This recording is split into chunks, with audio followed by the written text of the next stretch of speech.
Bonjour et bienvenue dans l'entreprise Benoît Piano à Saint-Fulgent. C'est en juin 2016 que naît l'entreprise de Benoît Loiseau. Ici, dans un atelier de 400 mètres carrés, il loue, entretient, accorde et transforme de nombreux pianos pour une clientèle française et internationale. En France, une seule école forme à ce métier artisanal qui requiert un savoir-faire traditionnel et très recherché sur le marché du travail. C'est ce que nous allons découvrir tout de suite en rejoignant Benoît.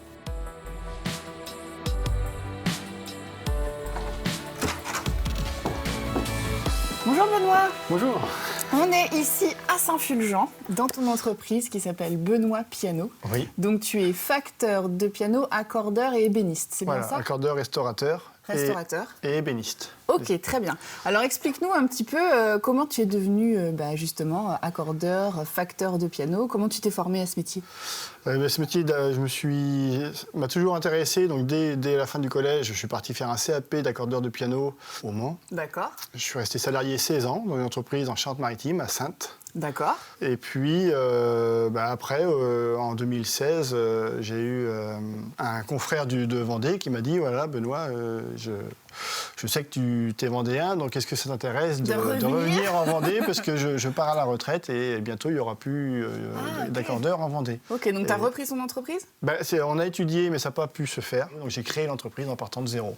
D'accord, mais c'était donc une entreprise qui faisait de l'accordage de piano. Voilà, j'ai commencé en tant qu'accordeur restaurateur de piano. Restaurateur aussi déjà, et d'accord. Et puis, j'ai mis en avant le côté ébéniste. Oui, voilà ce que j'allais te demander, quand est-ce que c'est arrivé parce ça? Parce que justement, quand j'étais salarié, j'ai eu l'occasion de transformer un piano à queue en bar. Alors, montre-nous. Parce que quand on est accordeur, on est souvent confronté en clientèle à avoir des pianos qui sont plus réparables. Ouais, qui plus sont accordables abîmés, en tout cas. qui ont eu des soucis. Voilà. Et les gens souvent disent, on va le transformer en bar. Mais ça veut dire que tu t'es formé en ébénisterie finalement sur le tas? Moi, j'ai fait un CAP d'ébéniste avant de faire mon CAP d'accordeur de piano. Ah, d'accord. Ok, oui, donc tu avais déjà aussi ce savoir-faire. Voilà.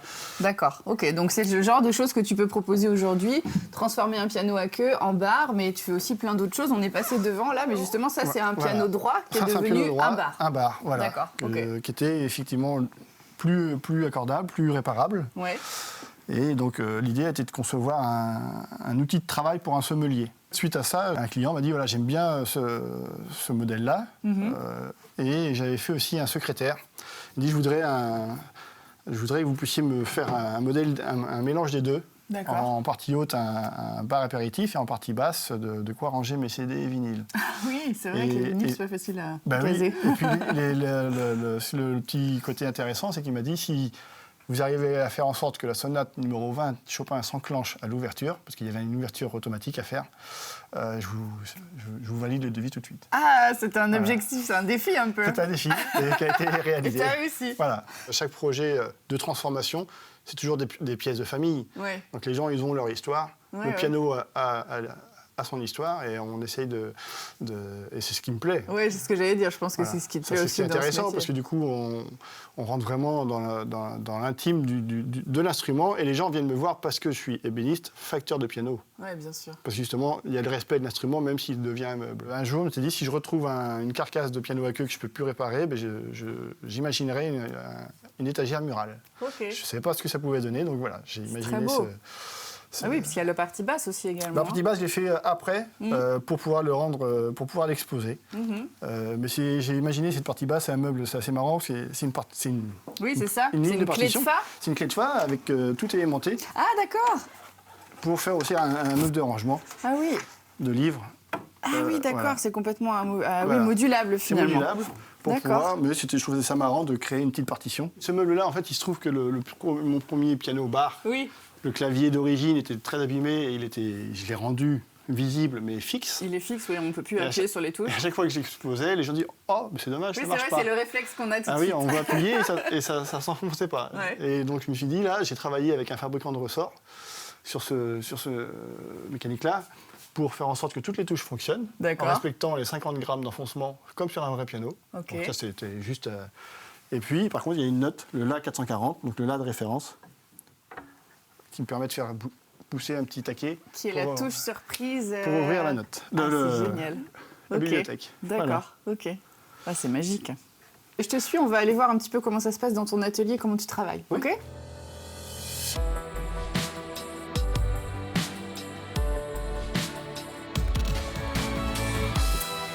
Ok, donc là, ça y est, on est dans ton atelier. Mais c'est grand, en fait, hein, c'est grand. Oui, j'ai grand. J'ai 400 mètres carrés au total. C'est vrai que c'est un grand bâtiment que j'ai eu la chance d'acquérir quand on cherchait la maison avec ma femme. Ce que j'allais dire, c'est juste derrière chez toi. C'est quand même très pratique. C'est pratique. Ma femme est jalouse. Alors, raconte-nous, ça, c'est des commandes en cours? Alors ça va être 2 créations. D'accord, ça va devenir quoi, alors? Je vais intégrer des pianos numériques dedans. Puis ici, l'idée, c'est de faire en sorte que la queue puisse se mettre à la verticale. Ah oui, on peut faire ça. On peut faire ça, il va falloir que je trouve une solution pour le faire. Ça va être, c'est le défi qu'on t'a demandé. C'est que les gens chez qui je l'ai récupéré s'en débarrassent parce qu'ils n'avaient plus de place. D'accord, c'est vrai que ça prend pas mal de place. Et j'aurais proposé cette idée-là. On m'a dit, écoutez, si vous y arrivez, on le reprend. Ok. Et faire en sorte que le son sorte quand même par la table d'harmonie. Par la table d'harmonie qui est en dessous. Hein. Voilà. C'est ça. Alors explique-nous, qu'est-ce que tu dois faire sur celui-ci? Celui-ci, c'est intégrer un piano numérique du client. Le client, il a son piano déjà. Et ça va être intégrer son piano à l'intérieur et le relier au système transducteur qui va me permettre justement de faire vibrer cette table d'harmonie comme d'une enceinte. Donc le son du piano numérique sortira par le piano. Donc ça, c'est une technologie que tu développes depuis pas très longtemps. Alors, c'est une technologie d'un ingénieur français sur Bordeaux que j'ai l'autorisation d'utiliser pour mes projets de ce que j'appelle des restaurations alternatives. Et alors ça, un travail comme ça te prend combien de temps? Voilà, il y a pour 15 jours de travail. Ouais. C'est un petit projet, ça. Et alors ça, cette partie-là, justement, ça représente quelle part de ton travail? Parce qu'on disait que tu es ébéniste, tu fais des choses un peu particulières. Tu donc intègres des pianos numériques à des pianos en bois, je veux dire classiques, mais tu accordes aussi les pianos. Comment ça se répartit un petit peu tout ça? Jusqu'à maintenant, c'était un tiers de mon temps. J'arrivais à tout gérer. Là, depuis cette première rentrée, cette rentrée 2023, je suis constamment en accord. Ah, en accord. J'ai beaucoup de demandes d'accordage de piano. J'ai beaucoup de demandes de transformation. Ouais. Et pour le moment, j'arrive pas à me libérer du temps pour les faire. Parce qu'il y a de moins en moins d'accordeurs. Et donc, c'est un peu plus compliqué de se lancer dans des projets de transformation. Parce que ça prend plus de temps. Il faut du temps. Et puis, il y a toujours de la recherche qui est assez longue.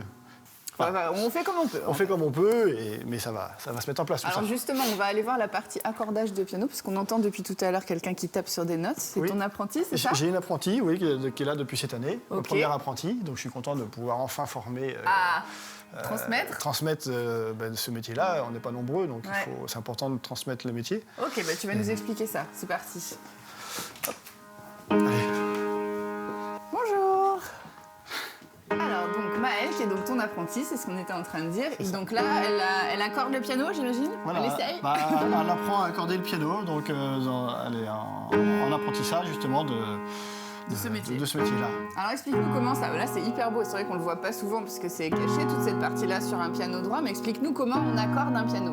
On démarre par accorder ce qu'on appelle une octave complète, ce qu'on appelle la partition. D'accord. On va équilibrer les 12 notes de la partition en parties égales. Et donc on fait ça à l'oreille? À l'oreille. Uniquement à l'oreille? C'est un métier qui s'apprend à l'oreille. D'accord. Et donc ça, cet outil-là, il sert à? Ça, c'est la clé d'accord qui va permettre de tourner toutes les chevilles. D'accord. Et chaque corde est enroulée autour de la cheville et on va venir serrer ou desserrer. Après avoir entendu ces battements, on décale finalement ça, on décale l'instrument et on refait le geste pour voir si du coup là c'est bon. C'est ça. D'accord. Donc il faut faire ça sur les 200, à peu près 230 chevilles. Voilà, c'est ça. Ok. Donc alors, ça prend combien de temps? Un accord, une fois qu'on... Quand on démarre. Quand on démarre, c'est très long, mais c'est pour ça que c'est un métier où il faut être passionné, parce que l'apprentissage, il faut être patient, il faut être minutieux, il faut avoir conscience que ça va être un peu... Il faut apprendre l'oreille, il faut former l'oreille. Ouais, c'est ça. Tout le monde peut être accordeur. Ok. Si on a envie, on peut tous être accordeurs, mais il faut apprendre l'oreille, il faut éduquer l'oreille à entendre ce qu'on n'a pas l'habitude d'entendre. Il y a une notion de perfection de l'accord global parfait du piano. Voilà. Et en fait, sinon, on a toujours l'impression qu'il est désaccordé, c'est ça? Un tout petit écart, ça va nous gêner et on prendra moins de plaisir. Dans l'émission, va nous attirer l'attention. Et du coup, on va être plus concentré sur ce défaut-là que sur la sonorité globale du piano. Oui, sur le plaisir, sur l'émotion. Donc c'est pour ça qu'en général, soit on est technicien, soit on est musicien. Alors on peut être musicien amateur, mais en tout cas pas professionnel. Oui, je comprends. J'en ai très peu, je pense, au monde. Parfait. Bon, alors Maëlle, on te laisse travailler dans le silence, ce sera plus facile. Au revoir. Au revoir.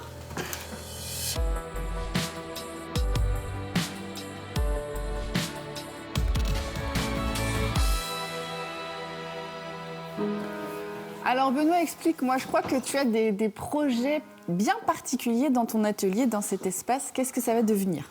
Moi, cet espace, j'ai l'envie que ça devienne un espace partagé pour les artisans. Ok. Oui, parce que tu es artisan d'art. Je suis artisan d'art. Je fais partie d'un collectif d'artisans d'art, le collectif Mingako, en Vendée. Mingako, oui. Ok. Et on est une quinzaine d'artisans dans ce collectif. Et donc là, je prête des locaux à la céramiste de notre collectif. D'accord. L'idée, c'est d'avoir un atelier partagé dans la mesure du possible. Et moi, il se trouve que j'ai un grand local bien sûr. que j'utilise pas forcément à 100%. À 100%. Donc l'idée a été petit à petit, au fil des ans, de faire des travaux pour pouvoir accueillir d'autres artisans. Ok, on partage les outils en gros, mais on est tous dans un espace commun et puis ça permet une synergie aussi peut-être de création ou d'échange. Tout à fait. Le showroom dans lequel on était tout à l'heure va devenir une salle de concert et d'expo. Et puis ici, l'idée c'est de continuer à agrandir là-haut finalement. Enlever tout ça pour refaire. Tu enlèves la mezzanine ? Voilà, j'enlève la mezzanine l'espace pour refaire une mezzanine plus haute, à la hauteur de ce qui existe là. D'accord. Et donc après, faire 2 salles, 2 box ici. D'accord. Et tu as une idée de combien d'artisans tu pourrais accueillir ici ? Ici, à mon avis, pas plus de 2. D'accord. Pas plus de 2, mais c'est pas forcément à temps plein, j'ai envie de dire. Après, l'idée, c'est de pouvoir, justement, à plusieurs, mutualiser aussi les idées, donc créer plus d'événements dans le showroom. Bien sûr. Et puis... faire connaître aussi les métiers, parce que on disait tout à l'heure qu'il y avait peu de facteurs de piano et de facteurs comme toi qui font aussi ébénistes et aussi ingénieurs de génie. Là, les choses comme elles vont, idéalement, il faudrait que je puisse avoir un accordeur. Oui, c'est ça. Un accordeur assez rapidement, que je trouve un accordeur salarié, pour que je puisse développer le côté ébénisterie. Après, si les choses se développent, je pense aussi avoir un ébéniste. Salarié. On verra bien où ça va me mener tout ça, mais... il y a de quoi faire. Mais il y a de quoi faire. Je vois bien.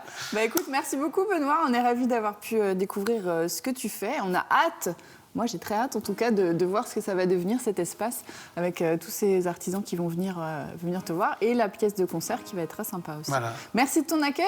Merci à bientôt. Toi. À bientôt. Au revoir. Au revoir.